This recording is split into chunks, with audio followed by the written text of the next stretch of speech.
Hello friends, आज के session में आपका स्वागत है। आज हम इस सेशन में जैक बोर्ड मैट्रिक एग्जाम का मोस्ट इम्पॉर्टेंट प्रश्न यानी कि वेरी जो इम्पोर्टेंट प्रश्न है उन प्रश्नों का आज हम लोग यहाँ पर इस वीडियो में सॉल्यूशन लेकर आए हैं। और इस सेशन में आपको आज के इस सेशन में पूरे डिटेल से आपको बताएंगे कि किस प्रकार से आप इम्पोर्टेंट प्रश्न को आप हल कर सकते हैं जो कि आपके एग्जाम के लिए सब्जेक्टिव होंगे। आप लोग को पता होना चाहिए कि आपका एग्ज़ाम जो होगा वो होगा ऑब्जेक्टिव प्लस सब्जेक्टिव, यानी कि 30 मार्क्स का ऑब्जेक्टिव और 50 मार्क्स का सब्जेक्टिव होगा। तो आज के सेशन में और आज से आप वेरी इंपॉर्टेंट प्रश्न को आप सब्जेक्टिव को आप हल कीजिएगा जो आपके एग्जाम के दृष्टिकोण से बहुत ही महत्वपूर्ण है। चलिए देर ना करते हुए आपको हम वीडियो में लेकर के आपको चलते हैं और आपको दिखाते हैं कि किस प्रकार से आप अपने सब्जेक्टिव प्रश्न को ईजी तरीके से आप हल कर पाइएगा। जैसे कि आप स्क्रीन में देख पा रहे हैं, यहाँ पर लिखता है 2025 एग्जाम में यही आएगा, यानी 2025 में जो मैथ का क्वेश्चन पेपर होगा उसी में किस प्रकार के क्वेश्चन आएंगे उनके बारे में जैक बोर्ड एग्जाम 2025 के बारे में आज हम लोग यहाँ पर डिटेल से करने वाले हैं। सब्जेक्टिव क्वेश्चन याद रखिएगा, सब्जेक्टिव क्वेश्चन जो होगा उनके हम लोग आज यहाँ पर हल करने वाले हैं। चलिए पहला प्रश्न आपको लेकर के दिखाते हैं कि पहला प्रश्न आपके पास क्या है। देखिए पहला प्रश्न यहाँ पर कहता है कि सिद्ध कीजिए। क्या कहता है क्वेश्चन में, ध्यान से देखिए। क्वेश्चन में आपको कहता है कि सिद्ध कीजिए। क्वेश्चन में बोला है सिद्ध कीजिए कि cosec theta minus cot theta का स्क्वायर बराबर 1 माइनस, देखिए 1 माइनस कॉस थीटा बटे क्या होता है 1 प्लस कॉस थीटा। ये आपका सब्जेक्टिव क्वेश्चन आएगा जो कि आप लोग समझ सकते हैं, ठीक है, ऑब्जेक्टिव और सब्जेक्टिव। चलिए हम लोग इसको बनाकर आपको दिखाते हैं सर कि यहाँ पर लिखता है cosec theta minus cot theta का स्क्वायर है। आप बहुत ईजी से इस क्वेश्चन को सिद्ध कर पाइएगा, ठीक है, कोई बहुत ज़्यादा दिक्कत नहीं होता है। आपको सिर्फ प्रैक्टिस मांगता है कि प्रैक्टिस में आप किस प्रकार से इसको हल करते हैं। चलिए आपको बताते हैं, हल करके आपको दिखाते हैं। सबसे पहले आपको लिख लेना है इस प्रकार से क्वेश्चन की जब आप शुरुआत कीजिएगा तो, ठीक है। सबसे पहले आपको क्या लिखना है, cosec theta minus cot theta. आप इसको एक बार उतार लीजिए। यहाँ पर आप लोग को बताना चाहेंगे इस पार्ट को आपको कहा जाता है LHS और इस पार्ट को कहा जाता है RHS, ठीक है। तो LHS वाला को पहले उतार लेना है और LHS वाला को सॉल्व करके आपको RHS के बराबर लेकर के आना है। तो चलिए आपको करके दिखाते हैं। LHS में देखिए क्या दिया गया, हम लोग यहाँ पर लिखेंगे LHS लेने पर। क्या लिखेंगे हम लोग, LHS लेने पर। जो LHS में होगा उसको हम लोग सबसे पहले यहाँ पर ले लेंगे। LHS में क्या है देख लीजिए, यहाँ पर कोसेक थीटा क्या दिया गया, देखिए कोसेक थीटा माइनस क्या दिया गया, देखो कॉट थीटा। जो दिया गया है उसको एक बार ले लीजिए और इसका दिया गया है स्क्वायर, ठीक है, इस प्रकार से दिया हुआ है। तो आपको बेसिकली बहुत ज़्यादा इसमें कुछ करना नहीं है। कोसेक थीटा का जो उल्टा होता है ना उसको आपको लिख लेना है। कोसेक थीटा का उल्टा क्या होता है आप लोग जानते हो, कोसेक थीटा का उल्टा होता है 1/sin थीटा। इसको इस प्रकार से लिख सकते हैं, ठीक है। हम लोग ऐसा मतलब सिद्ध करने का मतलब हुआ कि कोई ऐसा रास्ता अपनाना है कि आपको RHS के बराबर लेकर के आ जाना है, तो वही रास्ता हम लोग अपनाते हैं। देखिए कोसेक थीटा को पलट कर लिख देंगे, यानी कोसेक थीटा का उल्टा होता है 1/sin थीटा, माइनस का minus cot theta. Cot theta को हम लोग लिख क्या सकते हैं, ये सबसे बड़ा सवाल है। लिख हम लोग क्या सकते हैं कॉट थीटा को, कॉट थीटा को लिख सकते हैं कॉस थीटा बटे क्या लिख सकते हैं साइन थीटा। देखिए इस प्रकार से कॉस थीटा बटे क्या लिख सकते हैं साइन थीटा। अब इसका कर दीजिए आप इस प्रकार से स्क्वायर, ठीक है, स्क्वायर कर दिया गया। अब आपको क्या करना है, साइन थीटा और साइन थीटा का आप ले लीजिए, यहाँ पर आपको एलसीएम ले लेना है। तो साइन थीटा और साइन थीटा का एलसीएम क्या हो जाएगा, यहाँ पर साइन थीटा हो जाता है इस प्रकार से। अब देखिए साइन थीटा से भाग दीजिएगा तो सेम आएगा, 1 टाइम में जाएगा, 1 टाइम में जाएगा तो ऊपर वाला सेम हो जाएगा कुछ इस प्रकार का, 1 माइनस क्या हो जाएगा कॉस थीटा। आप इसको डिटेल भी जा सकते हो सर, कैसे डिटेल जा सकते हो जरा ध्यान से देखिए। साइन थीटा से साइन थीटा को भाग दीजिएगा, 1 टाइम जाएगा, 1 को 1 से गुना कीजिएगा तो 1 हो जाएगा, बीच में माइनस है तो माइनस डाल दीजिएगा। साइन थीटा से साइन थीटा को भाग दीजिएगा, 1 टाइम में जाएगा, 1 टाइम को कॉस थीटा से गुना कीजिएगा तो फिर से क्या आ जाएगा कॉस थीटा, और इसका होल स्क्वायर दिया गया, ठीक है। अब चलिए आपको बताते हैं, जरा ध्यानपूर्वक से यहाँ पर समझिएगा। 1 माइनस कॉस थीटा बटे साइन थीटा का होल स्क्वायर है, और जब होल स्क्वायर किसी का दिया हुआ रहता है तो आप समझिएगा कि इन दोनों के लिए ये स्क्वायर दिया गया है, यानी आप बारी बारी से अलग अलग पर्सनली आप दे सकते हो 1 माइनस कॉस थीटा और साइन थीटा, अलग अलग दोनों का स्क्वायर दे सकते हैं। चलिए कैसे हम लोग देंगे यहाँ पर आपको दिखाते हैं सर दे करके। आप ऊपर दे दीजिएगा 1 माइनस कॉस थीटा और इसका अलग से स्क्वायर दे दीजिए, और नीचे भी क्या कर दीजिए साइन स्क्वायर थीटा, इसको भी आप अलग से ऐसा स्क्वायर दे दीजिए सर। ऐसे देखिए इस प्रकार से आप स्क्वायर दे दीजिएगा, तब आपके पास आगे देखिए कि क्या बन करके आता है सर। देखिए बराबर देंगे 1 माइनस कॉस थीटा का स्क्वायर। इसको आप क्या लिख सकते हैं, इसको आप डबल टाइम लिख सकते हैं। कैसे लिख सकते हैं, देखिए स्क्वायर है इसलिए क्या लिखेंगे 1 माइनस कॉस थीटा लिख लेंगे, ब्रैकेट बंद करेंगे और फिर इसी को क्या लिखेंगे 1 माइनस कॉस थीटा, इस प्रकार से लिख लेंगे। उसी को स्क्वायर है इसलिए 2 बार लिखेंगे, ठीक है। अब बट्टा दे लेंगे, अब बट्टा में क्या दिया गया sine square theta. Sine square theta is equal to होता क्या, फॉर्मूला आप लोग को पढ़ाया सर्वसमीका पढ़ाया गया था, उस वक्त आपको बताया था sine square theta is equal to क्या होता है 1 माइनस कॉस स्क्वायर थीटा। क्या हो जाता है 1 माइनस कॉस स्क्वायर थीटा। ये हम लोगों का साइन स्क्वायर थीटा के बराबर होता है। आपको सर्वसमीका का पढ़ा रहे थे तो उसमें आपको बताया सर। और अगर आप इसको सही तरीके से और डिटेल आपको बेसिक से लेकर एडवांस तक जानना है तो हमारे पुराने वीडियो पे जाकर के आप देखिए, इसका बेसिक आपको हर चीज़ बताया गया है किस प्रकार से साइन स्क्वायर थीटा का मान 1 माइनस कॉस स्क्वायर थीटा होता है। क्योंकि अभी तो हम लोग को क्रॉस कोर्स चलाया जा रहा है ना, और ये जो हम लोग का रिवीजन क्लास चलाया जा रहा है, इसलिए आपको डिटेल अभी पढ़ाने में सब बहुत ज़्यादा लंबा आपके लिए क्या हो जाएगा कि वीडियो बन जाएंगे, इसलिए हम लोग इसको आगे बढ़ते चलिए ध्यान से देखिए 1 माइनस कॉस थीटा 1 टाइम और फिर क्या लिखेंगे 1 माइनस कॉस थीटा 1 टाइम, ऐसे कर दिए। अब नीचे हम लोग क्या करेंगे 1, देखिए यहाँ पर एक चीज़ समझना पड़ेगा, इसका भी क्या कर दीजिए स्क्वायर कर दीजिए। तो एक फॉर्मूला होता है A square minus B square. Formula क्या होता है याद कीजिएगा, A square minus B square is equal to क्या होता है ए प्लस बी और फिर क्या होता है ए माइनस बी। ये फॉर्मूला आप लोगों को सिखाया गया है सर, ठीक है। तो अगर इस फॉर्मूला में उसको अगर मान लिया जाए ए स्क्वायर माइनस बी स्क्वायर मान लिया जाए तो क्या हो जाएगा, हमारे पास हो जाएगा 1 प्लस कॉस थीटा 1 टाइम ऐसे लिख लेंगे और एक बार क्या लिख लेंगे 1 माइनस कॉस थीटा ऐसे लिख लेंगे सर, ठीक है। क्योंकि A square minus B square is equal to क्या होता है वो ए प्लस बी और ब्रैकेट बंद ए माइनस बी होता है। तो अब देखिए इससे इसको आप कैंसिल कर दीजिए, काट दीजिएगा, तब आपके पास क्या बच जाएगा, जरा ध्यान से देख लीजिए। देखिए अब आपके पास क्या बच गया 1 माइनस कॉस थीटा, क्या बच गया ध्यान से देखिए 1 माइनस कॉस थीटा बटे देख सकते हो कि क्या बच गया है 1 प्लस कॉस थीटा। तो आप लोग को हम बताए थे कि LHS वाले को प्रूव करके यानी सॉल्व करके किसके बराबर लाना था RHS के बराबर। अब आप लोग देख सकते हैं कि 1 माइनस कॉस थीटा बटे 1 प्लस कॉस थीटा आ चुका है बराबर RHS का। तो हम लोग यहाँ पर क्या लिखेंगे, ये किसके बराबर आ गया है, तो ये RHS के बराबर आ गया है। लास्ट में लिखेंगे अतः LHS बराबर क्या होगा RHS, और यही तुम लोग के लिए क्या हो जाएगा प्रूव हो जाएगा सर। देखिए RHS प्रूफ हो जाएगा। तो इस प्रकार से आप लोगों ने फाइनली देखा कि क्वेश्चन नंबर 1 को हम लोग प्रूव कर लिए पूरे, LHS और RHS दोनों हम लोग का क्या हो चुका है बराबर आ चुका है। आप इसको एक बार फिर से करके देख लीजिए पूरे वीडियो को, आपको सर डेफिनेटली हम आशा करते हैं कि पूरा वीडियो नॉर्मली आपको समझ में आ जाएगा। तो अब हम लोग सेकेंड प्रश्न की ओर आगे बढ़ते हैं। सेकेंड प्रश्न देखते हैं कि सेकेंड प्रश्न आपके पास क्या है। देखिए सेकेंड प्रश्न की ओर आगे बढ़ते हैं। सेकेंड प्रश्न में क्या कहता है द्विघात समीकरण, ध्यान से समझिएगा। क्वेश्चन में क्या बोला है द्विघात समीकरण 3x square minus 5x plus 2 बराबर 0 का यदि पहला विविक्तकर ज्ञात कीजिए, दूसरा बोला है मूलों की प्रकृति ज्ञात कीजिए और द्विघात सूत्र का उपयोग करके मूल ज्ञात कीजिए। दो चीज़ें निकालना, सबसे पहले आपको तो निकालना पड़ेगा विविक्तकर, दूसरा मूलों की प्रकृति, तब आपको द्विघात सूत्र का उपयोग करके मूल ज्ञात करना पड़ेगा। तो चलिए सर आपको हम करके दिखाते हैं। सबसे पहले आपको क्या कर लेना है, यहाँ पर ये जो दिया गया है ये A का मान होता है, ये जो दिया गया है ये B का मान होता है और ये जो दिया गया है ये C का मान होता है। तो हम लोग इसको लिख लेते हैं। चलिए तो आपको सबसे पहले जो दिया गया है उसको लिखना पड़ेगा, ऐसे कुछ इस प्रकार से दिया है। क्या लिखेंगे, दिया है, क्या दिया गया है, तो a इज इक्वल टू कितना दिया गया है 3 दिया गया है। और देखिए b बराबर कितना दिया गया, देखो -5 दिया गया है, ठीक है। और c बराबर देख सकते हो कितना दिया गया 2 दिया गया। अब इसको हम लोग को जब जितना मान दिया गया है ना, इन्हीं मानों को क्या करना है हम लोग को d निकालना है। ऐसे d बराबर क्या हो जाता है b स्क्वायर माइनस 4ac। फिर से समझिएगा, जो दिया हुआ रहता है ना उसी से हम लोगों को हल याद करना पड़ता है। ए का मान दिया गया, बी का मान दिया गया, सी का मान दिया गया, डी का मान निकालना, B square minus 4ac, B का मान दिया गया है -5 का स्क्वायर दिया गया है, -4 गुना ए का मान देख सकते हो 3 दिया गया है और सी का मान देख सकते हो 2 दिया गया। अब इसको हम लोग को हल कर देना है।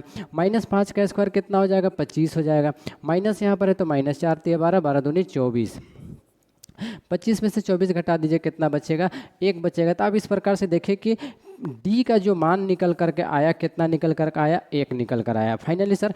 अब आप लोग यहाँ पर एक चीज़ ध्यान दीजिएगा, जैसे डी का मान 1 आया है तो आप लोग जानते हो कि डी का मान 1 आया है तो ये क्या है कि आपके लिए आपका जो 0 से बड़ा है, तो हम लोग यहाँ पर क्या लिखेंगे, चूंकि क्या लिखेंगे, चूंकि d जो है सो क्या है, 0 से बड़ा है। आप लोग को हम पढ़ाए थे, जब 0 से बड़ा होगा तो 2 भिन्न मूल होगा, 0 होगा तो 2 बराबर मूल होगा, और 0 से छोटा यानी कि माइनस में चला जाएगा, नेगेटिव में चला जाएगा, तो हम लोग कहेंगे इसका कोई मूल नहीं होगा। आपको बेसिक इसका पढ़ाया गया सर। अब नीचे क्या लिखेंगे, इसलिए फिर ध्यान से देख लीजिए, डी का मान प्लस में आया है, पॉजिटिव आया हुआ, प्लस में आया हुआ, इसलिए 2 भिन्न मूल होगा। तो लिखेंगे इसलिए इसका 2 भिन्न मूल होगा। क्या लिख लेंगे, इसका 2 भिन्न मूल होगा। जैसे 2 भिन्न मूल होगा तब इसका फॉर्मूला क्या होता है, जरा ध्यान से देखिएगा सर। एक फॉर्मूला होता है अल्फा बराबर, अल्फा बराबर क्या होता है, -b प्लस रूट डी बटे 2a, ये फॉर्मूला होता है। एक और फॉर्मूला होता है बीटा इज इक्वल टू क्या होता है, -b माइनस रूट डी बटे क्या हो जाता है 2a, एक ये फॉर्मूला होता है। ठीक है, तो हम लोग को बारी बारी से अलग अलग निकाल लेते हैं। जैसे का एक अल्फा बराबर निकाल लेंगे और एक बीटा बराबर निकाल लेंगे। ये अल्फा बीटा यानी 2 मूल निकाला जाता है। ठीक है, यहाँ पर बोला था कि द्विघात सूत्र का उपयोग करके मूल ज्ञात कीजिए, 2 मूल निकलता है ना, तो वही हम लोग को यहाँ पर निकालना पड़ेगा। अल्फा इज इक्वल टू बराबर दे लेंगे माइनस, अब देखिए ये फॉर्मूला का तो माइनस लिख दिए, अब बीटा देखो, बी का मान भी कितना दिया गया है, -5, तो बी का मान हम लोग को ये -5 बैठाना पड़ेगा। क्यों बैठाना पड़ेगा, ध्यान से देखिए, फॉर्मूला का माइनस आ चुका है, बी का भी मान कितना है माइनस, ओ भी हमारे पास आ जाएगा।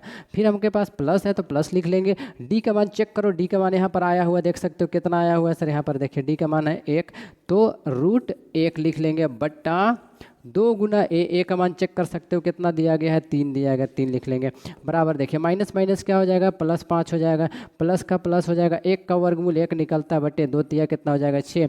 अब जरा ध्यान से देख लीजिए, 5 और 1 कितना हो जाएगा, 6 बटे कितना होगा 6, यानी 6 से 6 को काटेंगे तो कितना निकल करके आएगा, 1 निकल करके आएगा। तो इस प्रकार से आप लोगों ने फाइनली देखा कि अल्फा का जो मान आया है वो कितना निकल करके आया है, 1 आया है। ठीक है, अब हम लोग इसी प्रकार बीटा का मान भी निकाल लेंगे, बराबर देंगे, बीटा भी इसी में सेम चीज़ को बैठाते चले जाना है, सिर्फ क्या करना है, प्लस के जगह में क्या कर देना है, माइनस कर देना है। ठीक है, और ये जो हमको बता रहे हैं सर बिल्कुल एकदम शॉर्टकट और बेसिक तरीका आपको बता रहे हैं, इस पर आपको कभी भी कोई क्वेश्चन गलत नहीं बनेगा। जितने भी प्रश्न आपको बनाइएगा द्विघात सूत्र वाला, सबको यही रिलेटेड से बना देना है। तो माइनस, और फिर देखिए -5 दिया गया है, तो -5 हम लोग यहाँ पर लिख लेंगे, -5 माइनस रूट डी का मान 1 बैठा देंगे बटा 2 गुना 3 कर देंगे, बराबर के जगह बराबर माइनस माइनस प्लस 5 हो जाएगा, -1 हो जाएगा बटा 2 तिया 6 हो जाएगा, 5 में से घटा दीजिए तो 4 बचेगा, 4 बटे 6 हो जाएगा। अब इसको आप क्या कीजिएगा, 2 से काट दीजिए, 2 दूनी 4 और 2 तिया 6। अब देख सकते हो कितना आ गया हमारे पास, 2/3। ये किसका मान आ चुका है, बीटा का मान आया है, कितना आया, 2/3 आया। सर क्लियर हो गया बात। अब फाइनली आप आंसर की ओर पहुंच चुके हो, लास्ट में आप क्या लिखोगे, अतः देख सकते हो इसका 2 भिन्न मूल, ठीक है, इसका 2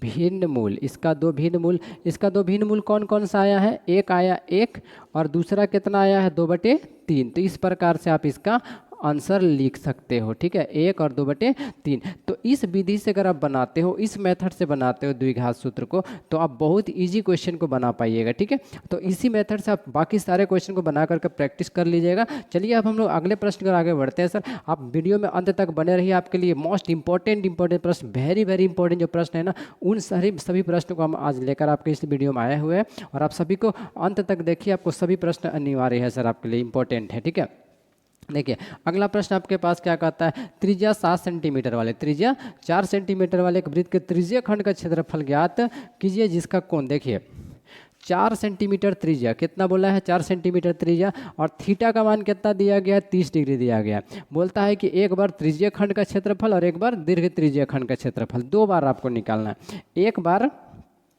लघु त्रिज्य खंड का क्षेत्रफल और एक बार दीर्घ त्रिज्य खंड का क्षेत्रफल। देखिए पाई का मान कितना लेकर के चलना है, 3.14। एक बात बता देते हैं, तुम लोग को ध्यान से समझने का प्रयास कीजिएगा कि जब कभी भी एक वृत्त टोटल कितने हो जाते हैं आपके लिए, टोटल कोण होता है 360 डिग्री का। अब देखिए एक कोण कितना डिग्री का है, 30 डिग्री का, तो अगले कोण कितना के लिए बच जाएगा, 330 डिग्री का बच जाएगा, इस प्रकार से। ठीक है, क्योंकि टोटल कोण कितने हो जाते हैं, 360 डिग्री होता है। अब हम लोग इसमें क्वेश्चन बनाकर आपको दिखाते हैं। सबसे पहले आपको क्या लिख लेना है, सोल्यूशन लिख लेना है, और सोल्यूशन लिखने के बाद जो दिया गया है उसको देख करके सुंदर से लिख देना है। तो सबसे पहले आप देख सकते हैं कि क्या दिया हुआ है, आर का मान जो दिया गया है वो 4 सेंटीमीटर दिया गया है, ठीक है, और थीटा का मान जो दिया गया है वो तुम्हारे लिए 30 डिग्री दिया हुआ है, ठीक है।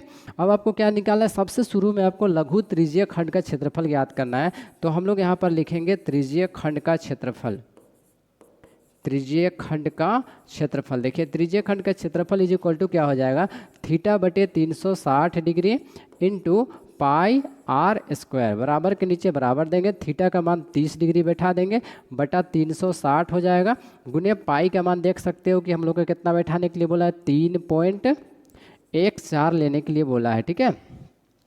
आर का मान कितना है, तो 4 गुने 4 इस प्रकार से बैठा दिए। इस जीरो से इस जीरो को काट दीजिए और ये 12 बार में कट जाएगा, और ये 4 तिया 12 ये भी कट जाएगा। अब आप देख सकते हैं कि क्या आपके पास निकल करके आ रहा है। देखिए आपके पास निकल कर आ रहा है 3.14, क्या निकल कर आ रहा है, 3.14 गुने 4 बटे 3। आप इसको गुना कर लीजिए, 14 चौके 56 हो जाएगा, और 3 चौके 12 यानी 12.56 बटे 3 आ जाएगा, ठीक है।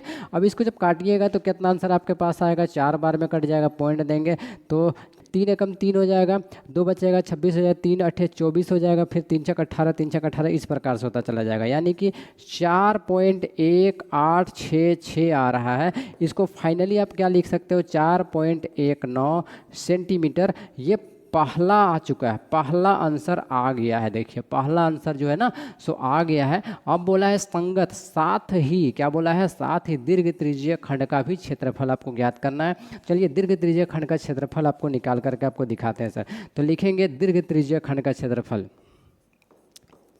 दीर्घ त्रिज्यीय खंड का क्षेत्रफल। देखिए तो दीर्घ त्रिज्यीय खंड का क्षेत्रफल का फॉर्मूला वही बैठाएंगे, थीटा बटे 360 degree into pi r square बराबर। अब जरा ध्यान से देखिएगा, टोटल होता है 360, ठीक है, टोटल कितना होता है 360। 360 में से एक कोण हमारे पास कितना डिग्री का था, 30 डिग्री का, तो अगला कितना बच जाएगा 330 डिग्री, यानी दीर्घ कोण कितना का बचेगा 330। तो थीटा के जगह में अभी कितना बैठा देंगे 330 बटे कितना हो जाएगा 360। पाई की जगह में बैठाने के लिए बोला है 3.14, और आर के जगह में 4 गुने 4 बैठा देंगे। चलिए हम लोग इसको देख लेते हैं सर। 0 से 0 कट जाएगा, 11 3 11 है 33 और 3 12 है 36, ये कट जाएगा। अब आपके पास यहाँ पर कट जाएगा 4 तिया 12, क्या बच गया जरा एक बार देख लीजिए, ऊपर बच गया 11 गुने 3.14 गुने 4 बटे 3 बच जाएगा। इसको आगे और गुना करके देख लेते हैं, तो 11 गुने इसको गुना करेंगे तो 14 चौके 56 हो जाएगा, बटे 3 4 तिया 12 यानी 12.56 बटे कितना हो जाएगा 3। और एक बार हम लोग इसको आगे हल कर लेंगे सर। अब इसको गुना करेंगे, देख सकते हो 11 छक 66 का 6 बचेगा, 6 11 बचे 55 और 6 61 का 1 हाथ में बचेगा, 6 11 और 11 दूनी 22 और 6 22 6 28 का 8 हाथ में बच जाएगा तुम्हारे लिए, 2 11 का 11 और 2 13 यानी 138.16 बटे 3। एक बार फिर से इसको गुणा करके देख लेते हैं, 11 छक 66 का 6 5 बचेगा, 11 बचे 55 और 6 61 का 1 हाथ बचेगा, 6 11 दूनी 22 और 6 28 का 8 बचेगा, 2 11 एकम 11 और 2 13।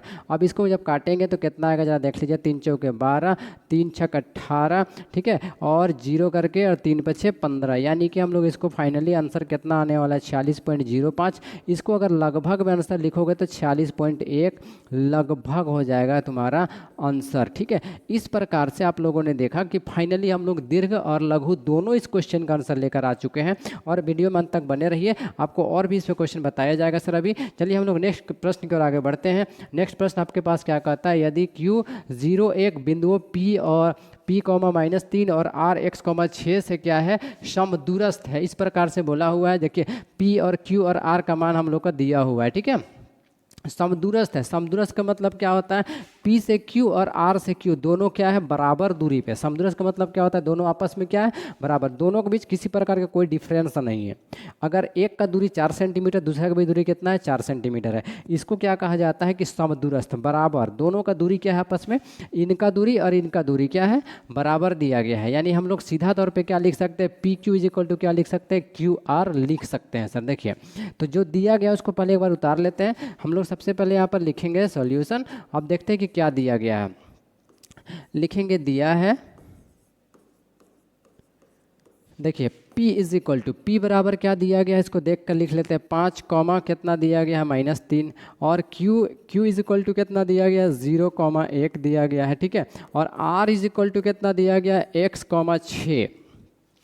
अब जब हम लोग प्रश्न में जाएंगे, प्रश्न में क्या बोला है कि दोनों समदूरस्थ है। समदूरस्थ है मतलब क्या, समदूरस्थ है का मतलब लिखेंगे चूंकि, क्या लिखेंगे, चूंकि P Q is equal to क्या हो जाएगा, क्यू आर। दोनों समदूरस्थ हैं इसलिए पी क्यू बराबर क्या हो जाएगा, क्यू आर। इसमें फॉर्मूला लिखेंगे दूरी सूत्र, क्या लिखा जाएगा, दूरी सूत्र के लिए क्या लिखा जाएगा, x2 माइनस x1 का होल स्क्वायर प्लस ब्रैकेट बंद y2 माइनस y1 का होल स्क्वायर बराबर, इस साइड में भी क्यू आर का फॉर्मूला लिखा जाएगा ऐसे, x2 माइनस x1 का होल स्क्वायर प्लस ब्रैकेट बंद y2 माइनस y1 का होल स्क्वायर। अब तुम लोग को एक चीज़ यहाँ पर माइंड में आ रहा होगा कि सर रूट नहीं लग रहा है। याद रखिए, अगर आप यहाँ पर भी रूट लगा दीजिएगा और यहाँ पर भी रूट लगा दीजिएगा तो क्या एक काम नहीं किया जा सकता है कि इसको सर काटा नहीं जा सकता है कुछ इस प्रकार के, इस रूट से इस रूट को क्या कीजिएगा, काट दीजिएगा, तो हमारे पास क्या निकल कर आएगा, फाइनली वही निकल कर आएगा, x2 माइनस x1 का होल स्क्वायर और y2 माइनस y1 का whole square, x2 minus x1 का होल स्क्वायर और y2 माइनस y1 का होल स्क्वायर, वही चीज़ फाइनली निकल कर आ गया। अब इसमें हम लोग को क्या करना, मान बैठा देना। x2 देखिए अभी हम लोग पी क्यू के साइड में लिख रहे हैं, जरा ध्यान से देखिएगा, किधर का लिख रहे हैं, पी से क्यू लिखा जा रहा है, इसलिए पी और क्यू में देखेंगे x2 का मान कितना दिया गया सो लिखेंगे और x1 का मान कितना दिया गया सो लिखेंगे, y2 का मान क्या है लिखेंगे और y1 का मान क्या है उसको लिखेंगे।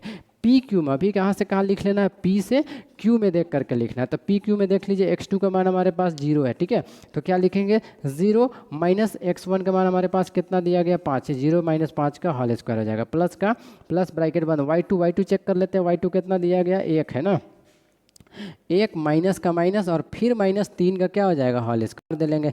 इस साइड में भी मान बैठाना, अभी हम लोग Q से R, अब हम लोग कहाँ पर बैठाना, QR में बैठाना। देखिए तो वहाँ पर x2 देख लीजिए, x दिया गया है, माइनस x1 का मान कितना है 0, इसका क्या हो जाएगा होल स्क्वायर हो जाएगा, प्लस ब्रैकेट बंद y2 मान के चलिए 6 दिया गया और y1 का मान 1 दिया गया, इसका क्या हो जाएगा होल स्क्वायर हो जाएगा।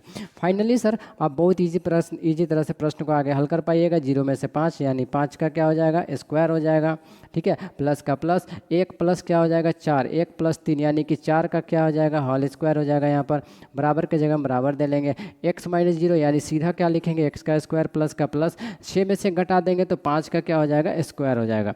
अब आगे हल कर लो आराम से, इसका आंसर हो जाएगा -5 का स्क्वायर, क्या दिया गया देखिए -5 का स्क्वायर, -5 का स्क्वायर कितना हो जाएगा हमारे पास 25, ठीक है, प्लस का प्लस और फिर दिया गया 4 का स्क्वायर, देखिए 4 का स्क्वायर कितना हो जाएगा 16, बराबर दे लेंगे। इस साइड में भी देख लीजिए क्या दिया गया, यहाँ से यहाँ तक इसका क्या सॉल्व निकलेगा, x का स्क्वायर, तो हम लोग यहाँ पर लिख लेंगे x का स्क्वायर प्लस 5 का स्क्वायर 25, फाइनल हो जाएगा सर। आगे देखिए 25 प्लस का प्लस 16, ये प्लस x स्क्वायर है तो रहने दो उधर, कोई दिक्कत नहीं है, ये जो प्लस 25 है उसको उठा के इधर कर दीजिए तो क्या हो जाएगा -25, बराबर इस साइड में केवल क्या बचेगा x का स्क्वायर, तो इस 25 से इस 25 को काट दीजिए, आपके पास क्या बचेगा 16, 16 इज इक्वल टू क्या हो जाएगा x स्क्वायर, स्क्वायर इधर आ जाएगा यानी x इज इक्वल टू क्या हो जाएगा √16। तो आप देख सकते हो फाइनली आपके पास x इज इक्वल टू कितना आंसर निकल करके आएगा, 4 निकल करके आएगा। यही तो आपको आंसर लाना था, x का मान फाइंड आउट करने बोला था, ठीक है। चलिए तो इस प्रकार से हम लोगों ने देखा कि प्रश्न संख्या 4 का भी आंसर हम लोगों ने निकाल लिया है और आगे भी वीडियो में बने रहिए सर, प्रश्न और भी हमारे पास है, उन सभी प्रश्नों को आज हम लोग हल करने वाले हैं और ये सारे प्रश्न आपके एग्जाम के दृष्टिकोण से बहुत ही महत्वपूर्ण है, क्योंकि आपके ये एग्जाम के लिए बहुत ही ज़्यादा महत्वपूर्ण होने वाले हैं। चलिए, और आपका एग्जाम आप लोग जानते हैं कि 11 फरवरी से स्टार्ट होने वाला है और आपका मैथ का भी एग्जाम हमको लगता है 17-18 तारीख को होने वाली है। उन सारे एग्जामों में आपको क्या करना है, हमको इन सारे चीज़ों को अगर एक बार रिवीजन करके आप अच्छे प्रकार से जाइएगा तो इससे रिलेटेड प्रश्न आपका जरूर ही आने वाला है। चलिए आगे हम लोग और हल करके दिखाते हैं।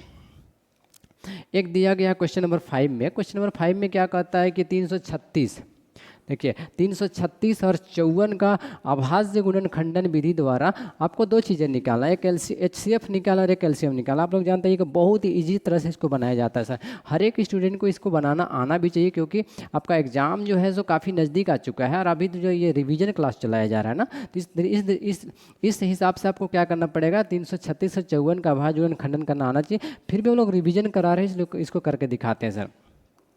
सबसे पहले आपको क्या लिख लेना है, सॉल्यूशन लिख लेना है। 336 सबसे पहले हम लोग किसको तोड़ेंगे, 336 को 2 से तोड़ लेते हैं, क्योंकि यहाँ पर सम संख्या तो 2 से जाने वाला है। 2 एकम 2 हो जाएगा, 1 बच गया, 1 चला गया, 3 के पास 3 हो जाएगा 13, तो 2 छक 12, 1 बच जाएगा, 2 अठी हो जाएगा 16। अब 2 से फिर कटेगा, 2 अठी 16 हो जाएगा और 2 चौके 8 हो जाएगा। फिर ये 2 से जाएगा, देखिए 2 चौके 8, 2 दूनी 4 और ये 2 दूनी 4 और 2 एकम 2। अब 3 से जाएगा, 3 सत्ते 21 और फिर 7 एकम 7 चला गया सर। इसको भी तोड़ लेते हैं, 2 दूनी 4, 2 सत्ते 14। अब 3 से जाएगा, 3 9 27 और 3 तिया 9 और इस प्रकार से 3 एकम 3 हो जाएगा। अब आगे देखिए, तो 336 के जगह में क्या आया और 54 के जगह में क्या आया, इसको देख करके लिखना है। 336 के जगह में देखिए 1 2 3 4 4 2 आया है ना, तो हम लोग सिंपल क्या लिखेंगे, 336 इज इक्वल टू 2 का पावर 4। क्या लिखेंगे, 2 का पावर 4 दिया गया है और 3 का पावर 1 दिया गया है। देखिए 3 का पावर 1 है और 7 का पावर भी 1 है। हम लोग 54 के जगह में देखिए क्या दिया गया, उसको भी देख करके लिख लेते हैं। 2 और 3 का पावर 3, 2 का पावर 1 और फिर 3 का पावर 3, इतना ही दिया गया है। आपको सबसे पहले क्या निकालने बोला है, HCF फिजिकल टू। देखिए तो HCF बराबर क्या होता है आप लोग को पढ़ाया सर, बाकी वीडियो भी जाकर आप देख लीजिएगा, आपको बहुत अच्छे से इसको बनाना आ जाएगा। आज हम लोग इसमें देख लेते हैं कि HCF कैसे निकालेंगे। तो HCF कैसे निकालेंगे, जो कॉमन होगा और कम पावर होगा। आपको बताया था इसका शॉर्टकट ना, कॉमन होगा और कम पावर। कॉमन होना चाहिए 2 का पावर 4, 2 का पावर 1। यहाँ पर ध्यान से देखिए, 2 का पावर 4, 2 का पावर 1 कॉमन है, लेकिन कम पावर कितना है, 2 का पावर 1। तो 2 का पावर 1 को उठा देंगे, गुना देखिए 3 का पावर 1, 3 का पावर 3, ये कॉमन तो है बट कम पावर कितना है, 3 का पावर 1, तो बैठा देंगे। अब 2 तिया कितना हो जाएगा, 6। तो HCF कितना आया, 6। अब जरा ध्यान से देखिए एलसीएम कैसे निकालेंगे, देख लीजिए। एलसीएम में क्या होता है कि जो कॉमन होगा और ज़्यादा पावर, HCF में कॉमन और कम पावर, एलसीएम में कॉमन और ज़्यादा पावर। फिर से समझिएगा बात को, HCF में कॉमन होना चाहिए और कम पावर, ठीक है। एलसीएम में कॉमन होना चाहिए और ज़्यादा पावर, और जिसका कॉमन नहीं होगा उसको भी बाद में क्या करना है, उतार देना है। चलिए देखिए एलसीएम में क्या करेंगे, 2 का पावर 4, 2 का पावर 1, तो क्या लिख लेंगे, 2 का पावर 4। अब आगे ध्यान से देखिए, 3 का पावर 1 और 3 का पावर 3 कॉमन है, तो 3 का पावर 3 को उतारेंगे, क्योंकि एलसीएम में ज़्यादा पावर को उतारना है, गुना जो नहीं है उसको भी लास्ट में क्या करना है, उतार देना है। 2 का पावर 4 यानी 2 दूनी 4, 4 दूनी 8, 8 दूनी 16। तो हम लोग यहाँ पर क्या हो जाएगा, 16। देख लीजिए 2 दूनी 4, 4 दूनी 8 और 8 दूनी 16, कितना हो जाएगा, 16। 16 गुने 3 तिया 9 तिया कितना हो जाएगा, 27 और लास्ट में कितना हो जाएगा, 7। तो इनको हमको क्या करना है, बारी बारी से गुना करके और इसका लिख लेते हैं सर। देखिए गुना करके पहले 24, कितना आंसर आने वाला है, 30 24। इस प्रकार से हम लोगों ने फाइनली देखा। एक बार फिर से गुना करके देख लेते हैं, 6 9 54 का 4 5 में 6 48 5 3 5 6 कम 6 5 11 1 4 9 3 12 8 और 1 9 1 10 1 1 2 और 1 3 30 24। तो इस प्रकार से हम लोग का कितना आंसर आ गया, एलसीएम 30 24 आ चुका है। तो आप लोगों ने देखा कि HCF भी हम लोग का आ चुका है, एलसीएम भी आ चुका है, ठीक है। तो हम लोग टोटल 5 प्रश्न का आज हम लोग यहाँ पर हल करके दिखाए आप लोगों को, और टोटल 5 प्रश्न का आप लोगों ने आज हल करना सीखा है। और ये सारे प्रश्न आपके एग्जाम के दृष्टिकोण से बहुत इंपॉर्टेंट होने वाले हैं। तो इनको सर एक एक करके सभी को बारी बारी से आप रिविजन कीजिए, और इससे रिलेटेड जो भी प्रश्न आपके एग्जाम के लिए हैं, इंपॉर्टेंट प्रश्न आपके पास वर्मा प्रेस होगा या फिर और भी क्वेश्चन बैंक हो सकते हैं, मॉडल प्रश्न होंगे, उनको आप निकालिए, उनसे सेट करके इस प्रकार से जितने भी प्रश्न हैं सबको बारी बारी से इससे रिलेटेड प्रश्न को सबको सॉल्व कीजिए इसी प्रकार से, और प्रैक्टिस कर लीजिए। आपका एग्जाम में ये 5 प्रश्न तो आने ही आना है, इस टाइप के प्रश्न आने हैं। अगर ये प्रश्न ना भी आए तो इस टाइप के प्रश्न आपका ज़रूर आएगा। तो अगर हम आशा करते हैं कि ये वीडियो आपके लिए अगर हेल्पफुल रहा हो तो अपने दोस्तों तक इसको शेयर कीजिए, और हमारे चैनल को लाइक कर लीजिए और सब्सक्राइब कर लीजिए, जिससे कि इस तरह के वीडियो जब भी हम इस चैनल पर डालेंगे तो आपके चैनल पे नोटिफिकेशन पहुंचता रहेगा और आप तक ये नोटिफिकेशन पहुंच जाएगा सर। चलिए आज हम लोग यहीं पर रुकेंगे। आप सबको मेरे तरफ से थैंक यू, धन्यवाद।